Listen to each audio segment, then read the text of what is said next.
अस्सलाम वालेकुम। मैं सैयद सरवर चिश्ती अजमेर शरीफ से त्रिपुरा।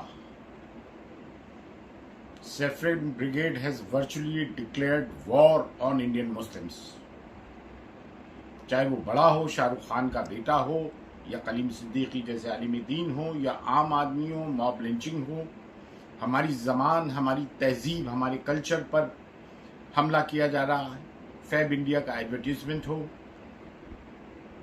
किसी भी कौम और मिल्लत की अगर आइडेंटिटी छीनना चाहते हो तो उसकी ज़ुबान और तमद्दुन को, कल्चर को ख़त्म कर दो। तो मुसलमानों, पहली चीज़ तो आप ये करें कि अपने अपने दुकानों के बाहर और घर के बाहर जो बोर्ड्स हैं, बेशक आप हिंदी और इंग्लिश में भी लिखें और अपनी मुकामी ज़बान में भी लिखें, लेकिन उर्दू में लिखना आज से शुरू कर दें, ताकि क्लियर कट मैसेज कन्वे हो जाए कि ये कौम, मुस्लिम कौम, अपने कल्चर, अपने तमद्दुन और अपनी ज़बान को लेकर जाग चुकी है। मुझे बड़ा अफसोस हुआ, अभी मैं लखनऊ गया, जो कि मीर अनीस और दबीर की धरती है। वहाँ बोर्ड्स हिंदी और इंग्लिश में तो थे, उर्दू में नहीं थे। मैं वहाँ पे ये कह कर आया हूँ, बराए करम यहाँ से इस खेल को शुरू करें और लानत उलमा, मशाइख, पीर और जाकिरीन पर जो आज तक 7 सालों में जिन्होंने आवाज़ नहीं उठाई है, और आवाज़ भी उठाई है तो मिमियानी बकरी की तरह उठाई है। जब से ये नरेंद्र मोदी, अमित शाह और इनकी हुकूमत आई है, इनके आने से मुसलमानों पे कहर बर्पा हो गया। बांग्लादेश में जो बेचारे हिंदू भाइयों के साथ जुल्म हुआ, हम उसकी भी सख्त तरीन अल्फाजों में मजम्मत करते हैं, क्योंकि हम माइनॉरिटी में हैं, अल्पसंख्यक हैं। हम माइनॉरिटी के दुख दर्द को अच्छी तरह से समझते हैं। लेकिन वहां के मुसलमानों ने हिंदुओं की हिमायत में, उनकी सॉलिडारिटी में प्रोसेशन निकाला। मैं यहाँ के हिंदुओं से, हिंदुस्तान के आह्वान करता हूँ कि हम मुसलमानों पे जो जुल्म ज्यादती हो रही है, आप भाई भी रोड पर प्रोसेशंस निकालें और हमारी हिमायत करें। और मुसलमानों को भी CA/NRC में जो प्रोटेस्ट किया था डेमोक्रेटिक तरीके से, उसी तरह से हमें रोड पे आना पड़ेगा और कानून का दरवाजा खटखटाना पड़ेगा।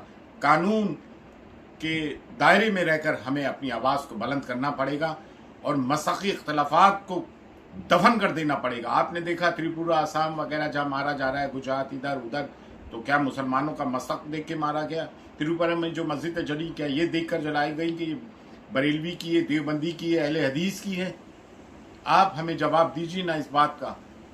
हम तो अल्हम्दुलिल्लाह डे 1 से बारगाह हुज़ूर गरीबनाज से, कहीं दरगाह शरीफ के अंदर आता नूर हो या ख्वाजा मोइनुद्दीन चिश्ती की दरगाह का मेन गेट हो, नामूस रसूल सल्लल्लाहु अलैहि वसल्लम का मामला हो, CA/NRC का मामला हो, डेनमार्क में जो कार्टून बनाया हुजूर की शान में गुस्ताखी की, हम लोगों ने हमेशा सदा बुलंद की है। बाकी दरगाह खानकाएं आवाज़ बुलंद क्यों नहीं करती? मिंबर क्यों खामोश है? जाकिरीन क्यों खामोश हैं? और उन मुसलमानों का बायकॉट होना बेहद ज़रूरी हो गया है जो मौजूदा हुकूमत की आवाज़ में आवाज़ मिला रहे हैं।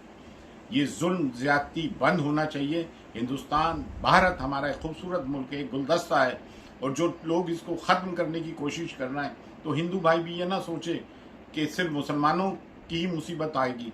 नहीं, जब लगेगी आग तो आएंगे कई घर जद में।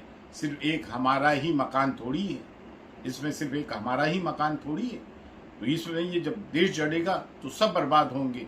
इस देश को बचाएं, इस देश के कॉन्स्टिट्यूशन को बचाएं और इस फैसिस्ट रिजिम को दफा करें, क्योंकि यूपी में इलेक्शंस है और इलेक्शंस में ये जो है इसका फायदा उठाने के लिए ये चीज कर रहे हैं। और एक चीज मैं और कहना चाहूंगा, भाई किसी को तो अपना एक लीडर मान के चलो। आपने अवैसी साहब को बीजेपी पार्ट 2 कह दिया, क्यों? मुसलमानों को अपनी पार्टी बना के इलेक्शन लड़ने का हक नहीं है कि दूसरी पोलराइजेशन हो जाएगा, मुस्लिम वोट बढ़ जाएगा? कब तक हम सेकुलर पार्टीज के बहाने में आए? 72 साल देख लिया। हमारी भी अपनी तंजीमी सियासी तंजीम होना चाहिए, लेकिन हाँ, किसी सो कॉल्ड सेकुलर पार्टी के साथ मिलकर कोलिशन पार्टनर बनना चाहिए।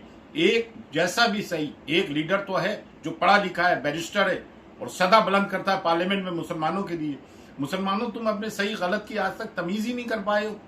जिस पे चाहते हो इल्जाम लगा देते हो कि उस पर आज अभी तक केस क्यों नहीं लगे। भाई वो शख्स असदुद्दीन अवैसी साहब जो हैं, कानून के दायरे में रह के बात करते हैं, और बीजेपी पार्ट 2 नहीं। क्या हम इलेक्शन नहीं लड़ सकते हैं? क्या हमारा सियासी वजूद नहीं होना चाहिए? मैंने तो इतना ही समझा है। मैं किसी का कोई चापलूस नहीं हूँ, किसी जमात से मेरा ताल्लुक नहीं। मैं मुसलमानों के हक में बोल रहा हूँ। एक लीडर आया, उसका हिमायती बनो, उसका साथ दो, उसकी आवाज में आवाज मिलाओ। मुझे पता है पार्लियामेंट में कौन डिबेट कर रहा है मुसलमानों के हक में, अभी त्रिपुरा के मामले में, आसाम के मामले में कौन आवाज उठा रहा है। और भाई उर्दू को लिंक लैंग्वेज बनाओ। आज से ये तय कर लो, जितने बोर्ड हैं, कश्मीर से कन्याकुमारी और असम से बंगाल, राजस्थान, अपनी मकामी जबान हिंदी उर्दू के साथ उर्दू में भी बोर्ड लिखें, जरूर लिखें। फी अमानिल्लाह, अल्लाह हाफिज।